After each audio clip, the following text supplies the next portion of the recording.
హైదరాబాద్ తో పాటుగా రాచకొండ పరిధిలో కల్తీ పాల తయారీదారులపై పోలీసులు ఉక్కుపాదం మోపుతున్నారు. 2 రోజుల్లో వేలాది లీటర్ల పాలను పోలీసులు సీజ్ చేశారు.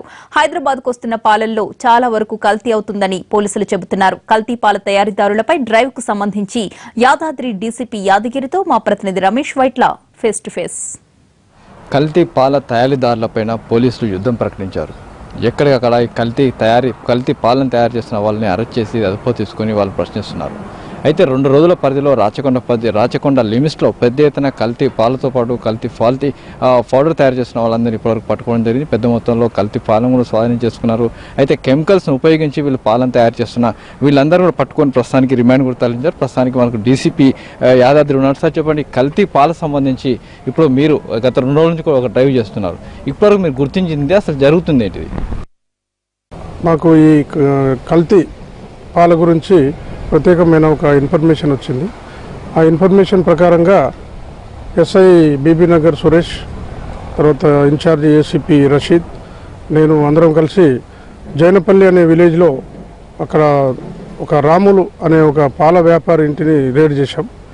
అక్కడ దాడి చేసి ఇవన్నీ కూడా మేము వెరిఫై చేసి అవన్నీ కూడా విచారిస్తే వాళ్ళు ఒక అన్నోన్ కెమికల్ అంటున్నారు, హైడ్రోజన్ పెరాక్సైడ్ అంటున్నారు.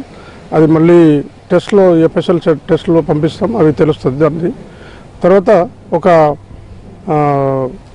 సన్ఫ్లవర్ ఆయిల్ కూడా కలుపుతున్నారు. దాని తర్వాత నెక్స్ట్ ఒకటి powder, dried powder, milk powder ఎక్కడి నుంచి నారపల్లి నుంచి తీసుకొచ్చి అది కూడా అన్నోన్ మిల్కే. అది వాటిని కలిపి దాంట్లో ఒక గ్రైండర్ చేస్తున్నారు.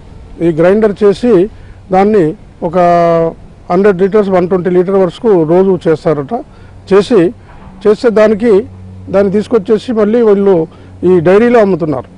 ఈ డైరీ వాళ్ళు ఏంటంటే అక్కడ లాక్టోమీటర్ వేయగానే వీళ్ళకి ఇవన్నీ కూడా ఈ కెమికల్స్ యాడ్ చేయడం వల్ల ఫ్యాటు దాంట్లో మీటర్లో ఎక్కువ వస్తుంది.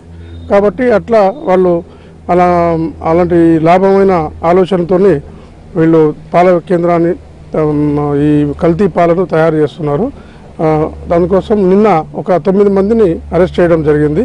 దాని తర్వాత ఈ నారపల్లిలో ఒక మంగీలాల్ అనే అతను ఒక వ్యాపారి ఈ కెమికల్స్ తర్వాత పాల పౌడరు ఇవన్నీ కూడా ఇల్లీగల్గా అమ్ముతున్నారు. అతన్ని కూడా అరెస్ట్ చేసి పంపించాం. తర్వాత తిమ్మాపూర్లో కూడా ఈరోజు ఎర్లీ మార్నింగు ఇక్కడ దాడి చేయడం జరిగింది. ఇక్కడ కూడా నరసింహారెడ్డి అని చెప్పేసి అతను కూడా సేమ్ ఇలాగే నిన్నట్లాగానే ఈ అడల్ట్రేషన్ చేస్తున్నాడు పాలను. కెమికల్ అండ్ పౌడర్ తర్వాత ఈ ఆయిల్ ఇవన్నీ కలిపి కూడా ఈ ఫ్యాట్ కంటెంట్ ఎక్కువ వచ్చేట్టుగా తయారు చేస్తున్నారు. అతన్ని కూడా అరెస్ట్ చేసి ఈరోజు రిమాండ్ చేయడం జరుగుతుంది.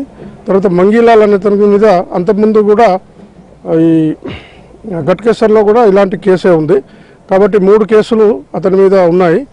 అతనికి ఇలాంటి ఈ వ్యాపారం చేయడానికి ఈ రిపీటర్ అఫెండర్గా అతన్ని తీసుకొని పీడీ యాక్ట్లో ప్రివెన్షన్ అండ్ డిటెన్షన్ ఇలాంటి నేరస్తులను చేయడం జరుగుద్ది.